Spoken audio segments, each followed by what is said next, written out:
Greetings, heroes of the Alliance, and welcome to the highlight reel of the grand finale that took place at the Alliance headquarters in Munich a few weeks ago. My name is Kendrick, and it is my honor and pleasure to present to you the two teams that took place to fight for honor and glory. It is the Noobs Fury on the left-hand side, rocking the blue colors, and their opponents, the Funky Pandas, wearing the red trunks.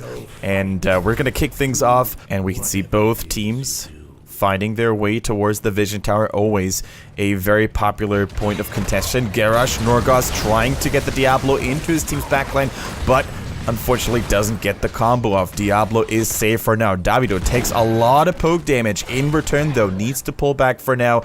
And after saying hello in the middle of the map, both teams part their ways again. No casualties, but guess what, guys? It shall not remain this way as Garrosh goes for another good combo. This time the toss lands as well, and with the execution move by Ismair on the Artanis, Diablo falls. First blood for the Funky Pandas. Few moments later in the game, the first objectives on the Sky Temple have spawned. Funky Pandas are already in a strong position, securing themselves the middle temple. Noobs Fury, they need to group themselves up here. They can't let this happen uncontestedly. However, Garrosh, the red orc, Norgos, is such a obstacle that they just simply cannot seem to overcome. He's blocking the path. Also, beautiful engage here by Ismair, trying to deal a little bit more damage. Once again, it is Diablo who falls so low, who just can't seem to make anything happen, but Zagara fell. Noobs Fury tied out in terms of kill count. It is now 1-1, and the fight is still raging on. Sonya goes deep. Stray bullet here on the Ariel, now getting pressured heavily by Olo on the Zertul. He falls as well, and it is Noobs Fury who, after having a little bit of difficulty here in the first couple of moments, reigns supreme. They're now chasing down Ismair as well. Artanis just barely making it out. Oh, hold on, never mind. Diablo goes for another re-engage, but to no greater harm here. Artanis makes it out alive. Things are looking pretty good for the Funky Pandas as they once again were the first team to rotate towards the second temple face in the bottom lane. Look at Norgos on the Garrosh, once again blocking the way for Diablo, but he leashes and jumps over the wall, going right on the support. Straight bullet in a lot of trouble. He gets taken out, and without the healer, Funky Pandas are in a dire situation. They are now going to have to face Noobs Fury with one important team member down, and quickly falls the Rainer. This is going out of control. The Noobs Fury just cannot be stopped. One member of the Funky Pandas after the other is quickly falling under the wrath of the blue team, and with those kills they secure themselves level 10 with heroic abilities and the bottom temple to snowball ahead even further. But the Funky Pandas had a very sneaky maneuver going on in their favor. While they lost the fight in the bottom lane over the temple, Arid on that sneaky Zagara did some damage by himself, and that's exactly what Zagara excels at. She's really good when it comes to pushing objectives without her teammates because of all her siege potential and the minions blocking and intercepting tower shots. Now, in the meantime, we see Garrosh going once again for his knockback. A beautiful Void Prison. Sonya is jumping in with a leap, and this could spell disaster for the Funky Pandas. It is a beautiful wombo combo. The Diablo Apocalypse and the Ring of Frost by Jaina all fit so well into that tiny little choke point that was beautifully initiated by that Zeratul Void Prism. The Noobs Fury unleash absolute chaos and havoc onto the lines of the Funky Pandas, and without greater difficulty, they also take down the last member. It was Jim Raynor on the side of Funky Pandas, and with that massive win, they establish themselves a solid lead. Can the Funky Pandas recover from that brutal loss they just had to endure? It remains to be seen, because right now it doesn't look like they're doing too well. This is deja vu all over again. Another VP, another Ring of Frost Apocalypse. It is absolute devastation here for Noobs Fury. It looks like the Funky Pandas cannot handle all that pressure, and without any major difficulty here, the Polish team is going in on that core. Zagara once again, this time maybe a little bit too overzealous here with the split pushing. Again, Garrosh takes a little bit of damage, but they should not focus him too much. All they need to do right now is hit right click on that main core, and it looks like they're going to do exactly that. Noobs Fury in a spectacular first game take the victory and lead the series 1-0. Not all is lost, however, for the Funky Pandas, as they can still manage to pull that comeback off. And we would see some of their talent shine through in game number 2. But first of all, we're going to take a look at the team compositions. The Funky Pandas in the red trunks, once again, they surprised us all with a very exotic looking team composition here, featuring Raynor, once again, the Butcher, and Varian. This is a very engaged heavy comp. It all comes down to them putting on the aggression, because they definitely want to be the ones who take the fight towards the enemy team. Whereas the Noobs Fury in the blue, currently leading 1-0, have a more standard, a more orthodox approach to the drafting here. They've got good healing, they've got a good solid front line with Johanna and Dehaka, and Vala, of course, the infamous hypercarry, can dish enough damage out just to survive on her own. Now, the first moment here on Cursed Hollow, which is the battleground for game number 2, looks rather unexciting. However, the excitement should arrive relatively soon, as we get to see both teams moving towards that Siege Giant camp at the 2-minute mark. A very smart move, very advanced strategies actually coming out here by both teams. The overall skill level at the Heroes of the Alliance tournament surprised me quite a bit. Both teams definitely knowing what they're doing. They're going for the Siege Giant camp, so the Siege Giant camp would then pressure the respective side lanes, causing a little bit of distraction during the first tribute, which is very likely going to arrive very, very soon. In the meantime, we're going to have a little bit of a brawl going on in order to maintain lane control over the middle lane. Evaster on that Johanna, holding the front line, getting healed by SBK Masters on that Uther. Really solid middle lane they've got themselves established here. Now, the first tribute just spawned in the bottom half of the map. Unfortunately, that is a little bit more in favor of the blue team, as the enemy Siege Giants are a little bit closer. Now, everybody should try to rotate up down there in time. Raynor landing a little bit of poke here. Slack's doing a good job here. He should also make sure not to overextend, because Raynor is definitely going to be one of the core backbones for the Funky Pandas in order for them to maintain the damage. Varian, unfortunately, is a little bit too late to the party. He had to teleport back to the Hall of Storms. Now, in the meantime, we see Norgos on that ETC, causing a little bit of distraction, buying a little bit of time. In the meantime, though, Butcher overstaying his welcome. He ends up falling, and it is now a 3 versus 5 situation. The Funky Pandas, they need to evacuate right now. I don't think they can hold this any longer. Varian, with a valiant effort, charging in recklessly. He, of course, has his shield wall at his disposal to protect himself a little bit more. But in the end, the Funky Pandas realized that without Butcher, there is nothing they could do to contest this any longer. Second tribute also unfortunately fell to the hands of the Noobs Furies. So this is the crucial one. This is where Funky Pandas need to make a hole if they don't want to get cursed. Vala, dropping really low here, receives a cleanse and a heal in the nick of time by SPK Masters on that Uther. But it looks like the damage has been done already, and the Funky Pandas, they stabilize. What an important point in order for them to stay in the game. Once again, this could be curse point. Funky Pandas, they have a major disadvantage to suffer from right now. They are not level 10. They do not have the heroic abilities yet, while their opponents, the Noobs Fury, they have it, and they pay for it in blood. They charged in recklessly. They did not realize that they should have maybe waited a little bit more. Butcher got a little bit too reckless here. Norgos on the ETC wasn't even there yet. A double stun by Tyrande by Davido lands and even puts up more pressure onto their opponents here. They are fighting for their lives. Look at SBK Masters on the Uther. The Paladin cheekily and sneakily got in that tribute, which also unlocked the curse, which means no more defense structures available for the Funky Pandas, at least not temporarily, as all of their towers and their forts are deactivated. All of their minions are reduced to 1 health point. Now, it looks like the Noobs Fury team is still on the chase. They're not letting go. They know perfectly well that they can basically get away with a lot of recklessness here, with a lot of aggressive plays, because they don't have to worry about those defensive structures. Noobs Fury, after that first curse point, established themselves with a nice 3-level lead. However, Evaster is now abandoned. He got too far in. Takes a lot of damage by both Straight Bullet and Slacks on the Raynor. Unfortunately, Arid on that Butcher missed his combo. He charged a minion instead of the hero. Otherwise, I think that Johanna may have actually died.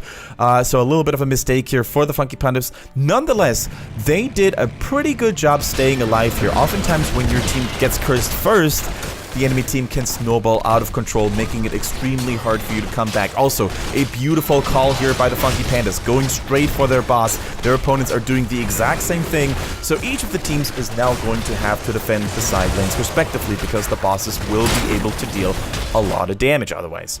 Few minutes passed and another tribute is yet to arrive. And look at the Funky Pandas. They're trying to make a play happen with a big mosh pit coming in by ETC, locking down Crazy on the Vala, and he is down. That is a huge deal for them. They may actually try to get a second member here of the Noobs Fury. Evaster on the Johanna is down, and that means that the Funky Pandas have established themselves a beautiful 3 versus 5 situation. And keep in mind that they also got way more experience from a kill, so this was crucial for them to stabilize and come back on Cursed Hollow. At 16 minutes and 30 seconds into the game, we're going to see one of the most crucial moments in the game. The Funky Pandas are going in hard. A beautiful Raynor heroic ability hits all the frontliners of the Noobs Fury. In the meantime, we see Art on the Butcher going for a huge flank, and with combined efforts, they're going to try to take down Johanna, which takes a little bit longer than expected, but in the end, they manage to end the Crusaders' life. Vala follows suit here as well, and once again, a massive move here by the Funky Pandas. This is definitely their game to win right now. They unlocked the boss in the top lane beforehand. They now get the curse themselves, and they're about to get the second boss. This is such a massive movement here for the local team of the Heroes of the Alliance tournament that they could actually win the game just by getting all those objectives done.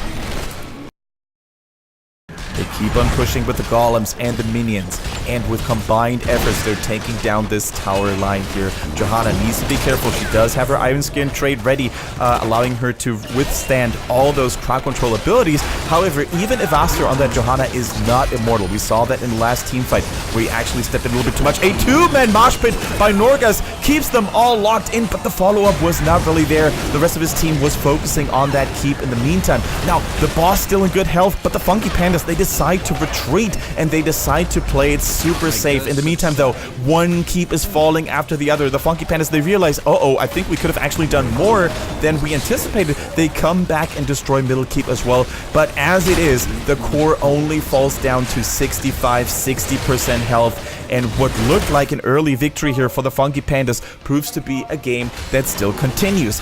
Now, however, with the Noobs Fury with their backs against the wall. And with catapults and mercenaries pouring in from all 3 lanes, it is only a question of time until the Funky Pandas will put the nail into the coffin and end that game, potentially tying out that series 1-1. But first of all, they're going to have to pierce through the defense here of Noobs Fury, who are fighting valiantly, but no more keeps are available. Catapults are slowly but surely coming in here as well. A beautiful engage by Varian, taking so much health away from Tyrande, and with the death of one of their supports, I think this may be the end for Noobs Fury.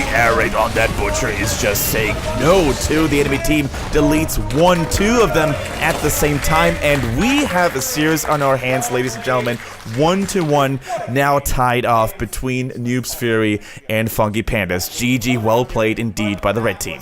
Ladies and gentlemen, grab your drinks and get your snacks ready, because we're diving into the action here of the all-deciding game number 3 between the two teams, Noobs Fury and the Funky Pandas. Everything's on the line here if either of those teams wants to crown themselves Heroes of the Alliance champions. The battleground for this third game is going to be Dragonshire, and as we can see, both teams are fighting really hard over control of those 2 shrines in the top and bottom lane respectively. Only if you hold both of those shrines will you get the chance to unlock the Dragon Knight in the middle. In the meantime, we see a merciless assault here by Lee on that Kel'Thas, single-handedly taking out the Zagara. A huge kill, and a really cool thing to see, because one-on-one dual kills in Heroes of the Storm are quite rare, so it really speaks in favor of the class here for Lee. And maybe that one kill proved to be enough momentum for the Noobs Fury in the blue trunks to get themselves the first Dragon Knight. But no, Ismail on that Varian says no. He's doing a great job delaying this Dragon Knight for as long as possible, but even the mighty Varian will have to admit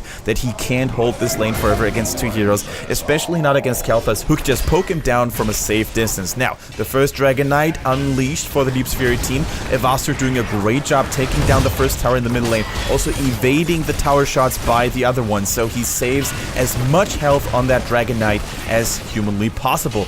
Now we see a valiant effort here by Funky Pandas to defend against the mighty Dragon Knight. 4 minutes and 50 seconds into the game, level 8 to level 7, and this time it may be the Pandas to return the favor onto the blue team, onto Noob's Fury. This time they unlock themselves a Dragon Knight. Ismair is piloting the vehicle. He takes a little bit more damage by those towers. He should have maybe positioned himself a little bit more to the top so he would avoid taking damage from the additional tower here. Nonetheless, he destroyed one of them, providing additional experience for his team. A nice little move here for the Funky Pandas to potentially mount a comeback. The game is now dead even, 11-11. That's exactly what the Funky Pandas need. However, Dehaka maintaining control over the top lane. In the meantime, we see Evastra engaging hard on that Anubrek. Puts the only support Tyrande into the Cocoon. A very smart move. No healing available. A beautiful Twilight Dream by SBK Masters seals the deal. And Olo on that Genji. He is going to say, thank you very much. I'll take those kills and I'll take those resets as the game goes on. A massive team fight swinging in favor of Noob's Fury, and from this point on, I think the next Dragon Knight for them is not going to be that far away. Ismair once again on that variant, going for the tank build this time around instead of the Colossus Smash. He's trying to hold position. He's trying to delay and buy as much time as humanly possible. Arid on the Zagara now also joining the fray, but he needs to be careful. He's a squishy backliner. If Murden and Genji go onto him, there's only so much he can do, but they're doing a good job delaying so far. Ismair with that shield wall can survive for an extended period of time, but now 4 heroes are surrounding him, and even for the mighty variant, that is too much for him to handle. In the nick of time, SBK Masters saves himself with another heal, and Genji Olo once again cleaning house, using a beautiful Swift Strike combo in and out. That Genji is very hard to catch, and Olo really shows all of his class here on his favorite hero. After this disastrous loss in the middle lane, the Funky Pandas are now caught off guard. They lose the middle fort. That is the first fort to fall in the game in favor of Noob's Fury. Now, they're turning on the heat. They're trying to get as much value as possible. Anubrek, though, overstaying his welcome. He gets killed. The punt on Vala actually saving her, because I think that would have been another good kill here for Noob's Fury. But as it is a 1-for-1 trade, because Zagara 2 did end up falling. Dragon Knight now about to get destroyed. Needs to be very careful. Ismair took too much damage into his face there. Murden, Davido in very good shape, goes in like a mad dwarf and locks in another kill against Dehaka. What looked very good here for the Funky Pandas turned around in grave disaster. Funky Pandas, though, despite losing Zagara, managing to gain control over 2 shrines. In the meantime, though, Varian also fell. Once again, it was a triple kill in favor of Noob's Fury, and you can really tell that they're playing on a lot of comfort picks here this time around. Olo, in particular, on that Genji, is just wreaking absolute havoc in Funky Pandas' backlines, and you can really see that the solo support Tyrande did not pay off that much. Tyrande is just simply overwhelmed by all that damage that the Noob's Fury can dish out with the Kalthas, with that Genji most notably, and of course that heavy CC chain they can put on with the Murden, with the Anubrek follow-up, and even Malfurion with those entangling roots can really cause a lot of problems. Now, could this be the end? Is this going to be the last onslaught? Another Dragon Knight in favor of Noob's Fury. They're marching in, they're pushing in, they're really trying desperately to become the champions here of the Heroes of the Alliance tournament. The Cocoon goes down. This is now a good moment for the team to rally up next to it. The roots coming in a little bit too early, almost too early. No, the stun is good. The silence is even better. 2 heroes fall immediately, but can it be enough to seal the deal and to end the game by destroying the core? They're now wasting a little bit of time. They're trying to chase down Tyrande, who barely escapes with a sliver of health left. And now, since they overchased, since they overstayed their welcome, they're not confident enough. They do not want to risk anything. They pull back once again, and they're trying to wait for the next chance to win the game very cleanly without taking any unnecessary risks. And this could be it, ladies and gentlemen. 21-19. Noob's Fury have all the trump cards in their hands. They hold all those advantages, and they really need to make happen right now. A good Starfall by Straight Bullet, though, zoning out the Noob's Furies like crazy. Now, the Funky Pandas need to be careful. They cannot chase too much. Level 20 is still not there. A double Flame Strike hits the backline. The silence is good as well. The Dragon Blade is unleashed, and Olo gets 1 kill, 2 kills. He dashes out to safety using his Swift Strike again, and this is now a grim situation. A triple kill in favor of Noob's Fury, and 4 members are down for the Funky Pandas. Ladies and gentlemen, I think we have a winner of the first Heroes of the Alliance tournament. The GGs come out here by the red team. Good game called, and I think there's nobody left to defend the core. This is it. Noobs Fury takes home the trophy, takes home the glory and the fame in a beautiful game on Dragon Shower. Well done by them, but also major kudos to the Funky Pandas for fighting valiantly, for not going down without a major fight. Thank you very much for watching, and I hope you enjoyed this series as much as I did casting it for you guys. See you next time.